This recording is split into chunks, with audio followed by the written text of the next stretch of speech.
자, 오늘 9월의 첫째 날입니다. 9월 1일 장전 시황 말씀드리도록 하겠습니다.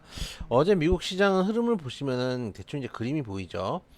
장 초에는 그래도 양호했다가 장 후반 가면서 밀려서 끝났습니다. 다우가 0.88%, 나스닥이 0.56%, S&P 500이 0.78% 하락으로 마감을 했습니다. 우리 시장은 어제 강한 상승을 보여줬는데 미국 시장은 빠지고 묘하죠. 제가 최근에 계속 말씀드렸지만 우리 시장은 언젠가부터 미국 지수 선물을 추정하고 있습니다. 그런 측면들이 강하다.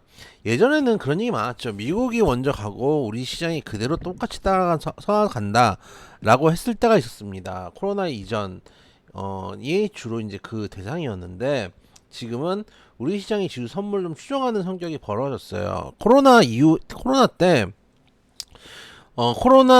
반등을 할 때 우리 코스닥이 전 세계에서 가장 강한 흐름을 보여줬던 적이 있거든요.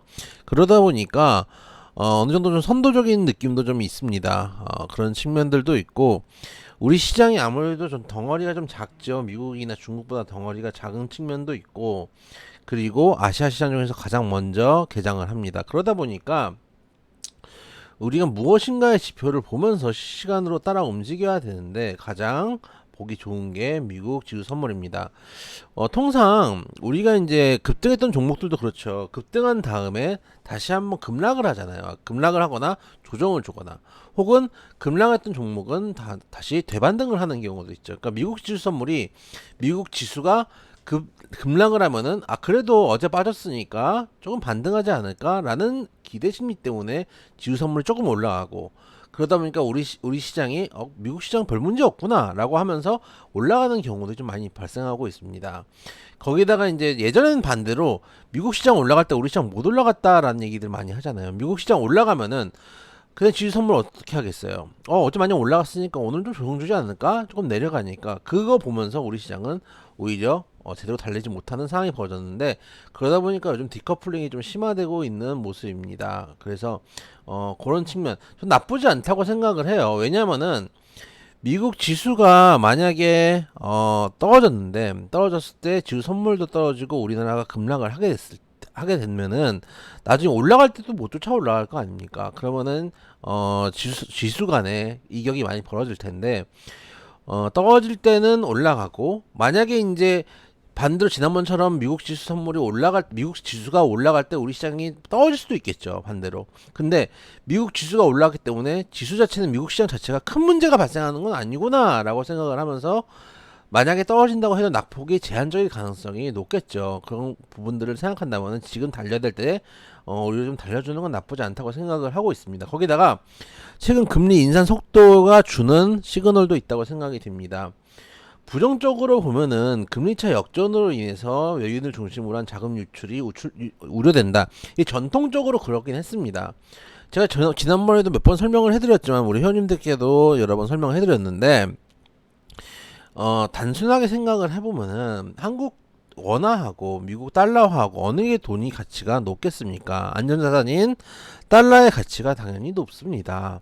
근데 달러를 갖고 있으면 예를 들어서 1년에 뭐 10%의 이율을 준다고 생각을 하고 우리나라 원화를 갖고 있었을 때 1년에 은행에 넣어놨을 때 5%의 이율을 준다고 생각을 하면은 누가 원화를 갖고 있겠어요? 모두 다 달러를 갖고 있는 게 당연합니다. 근데 반대로 한번 생각을 해보죠.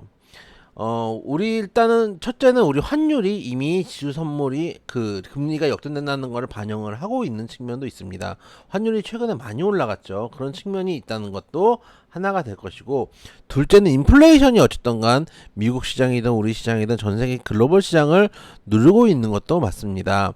최근에 유가가 좀 안정됐다고 하지만 천연가스 값은 지금 상당히 올라와 있는 상황이고 전반적인 인플레이션이 원자재 가격 상승을 떠나서 돈이 많이 풀린 것 때문에라도 인플레이션이 누르고 있는 상황입니다. 그때 현재 미국 시장은 최근에 잭슨홀 미팅에서도 얘기했듯이 앞으로도 계속 금리 인상 긴축 진행하겠다라고 얘기를 했고 우리 시장은 우리 뭐 금통위에서는 0.5%씩 올리기는 힘들겠죠. 0.25씩 계속 올려나가겠죠. 그러다 보니까 주는 시그널이 미국은 정말로 인플레이션이 급하게 꺼야 될 만큼 심각하구나라는 시그널을 주는 부분이 있고, 우리나라 시장에서는 그 정도 인플레이션 아니구나라고 주는 시그널도 있을 겁니다. 그런 측면들이 지금 시장의 디커플링을 만들고 있는 게 아닌가. 최근에 계속 말씀드리지만은 우리 시장 제가 보는 뷰는 변함이 없습니다. 2600대 정도 상단 놓고 2200에서 2300, 2250 정도 하단 놓고 지금은 박스권 시장이다라고 생각을 하고 있습니다. 가장 좋은 거는 뭐냐면은 여기서 일단은 현재는 제가 말씀드렸던 밴드까지 와 있는 상황입니다. 2500에서 2600대까지 와 있다가 딱 그 자리에서 조정을 주고 내려왔는데, 여기서 다시 한번 2300대까지 내려가지 않고 지금 있는 2400대에서 저점을 올리는 형태의 쌍바닥을 만들어주는 게 가장 좋습니다. 사실은요.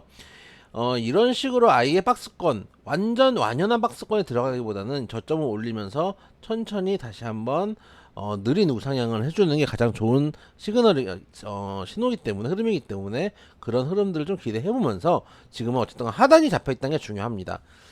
여러분들이 주식을 할 때 수익을 내려는 생각을 하는데, 사실은 주식은 반대로 생각을 해서 매수를 들어가야 되거든요.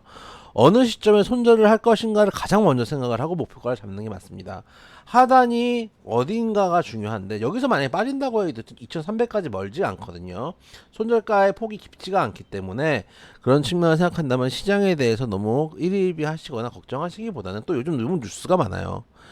시장이 하루만 올라가도 이런 뉴스, 하루만 떨어져도 이런 뉴스가 나오고 같은 현상을 반대로 보는 경우들이 많기 때문에 지금은 시장에 대한 우려보다, 하방에 잡혀 있으니까 시장에 대한 우려보다는 개별주 중심으로 생각하는 시장이 맞다 말씀드리도록 하겠습니다.